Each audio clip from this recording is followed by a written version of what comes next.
ஆஸ்திரேலிய அணி வெளியேறிய அதே நேரத்தில் கனடா அணிக்காக 19 வயது இளைஞர் யுவராஜ் சம்ரா படைத்த இந்த சாதனை உண்மையிலேயே பாராட்டப்பட வேண்டிய ஒன்று.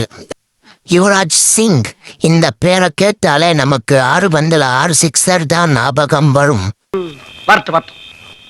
ஆனா அதே யுவராஜ் பெயரை பின்னாடி வச்சிருக்க ஒரு 19 வயது பையன் இப்போ உலகக்கோப்பையில ஒரு இமாலய சாதனை பண்ணியிருக்காரு. T20 உலகக்கோப்பை வரலாற்றில் குறைந்த வயதில் சதமடித்த நபர் என்ற பெருமையை இவர் இன்று பெற்றுள்ளார். யாரு இந்த யுவராஜ் சம்ரா? கனடா அணிக்காக அவர் செஞ்ச அந்த மேஜிக் என்ன? நியூசிலாந்து போன்ற ஒரு பலமான அணிக்கு எதிராக 58 பந்தில சதமடிச்சு அசத்திருக்காரு யுவராஜ் சம்ரா. மொத்தம் 11 4 6 சிக்ஸர்னு மைதானத்தை அதிர வச்சுட்டாரு.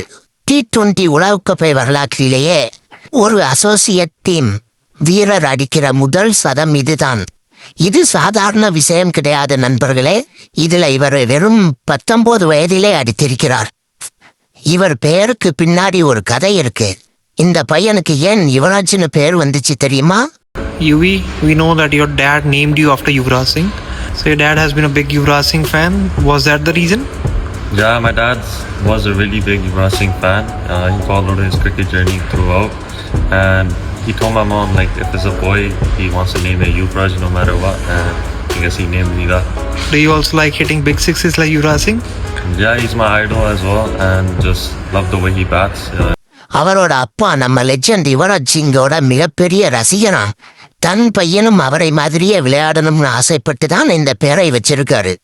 இன்னைக்கு அந்த பேருக்கு ஏத்த மாதிரியே நியூசிலாந்து பவுலர்களை சித்தர் அடிச்சிருக்காரு நாலா பக்கமும். அப்பா ஆசையை நிறைவேற்றியிருக்காரு யுவராஜ் சம்ரா. நேற்று ஸ்ரீலங்கா வீரர் பதும் நிசாங்கா சதமடிச்சப்போ எல்லாரும் கொண்டாடணும், ஏன்னா அவங்க டீம் ஜெயிச்சது.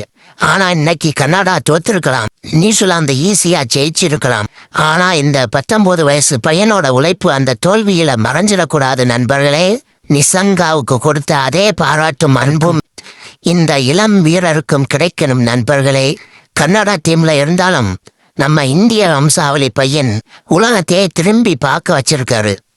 இவரோட ஆசை மும்பை இந்தியன்ஸ் டீம்ல விளையாடணுங்கிறது தான் இவரோட கனவாம். அது கூடிய சீக்கிரம் நடக்கணும்னு வாழ்த்துவோம். நீங்க யுவராஜ் சம்ராவோட பேட்டிங் பார்த்தீங்களா? உங்களுக்கு இந்த இன்னிங்ஸ் பிடிச்சிருந்ததா? கமெண்ட்ல சொல்லுங்க.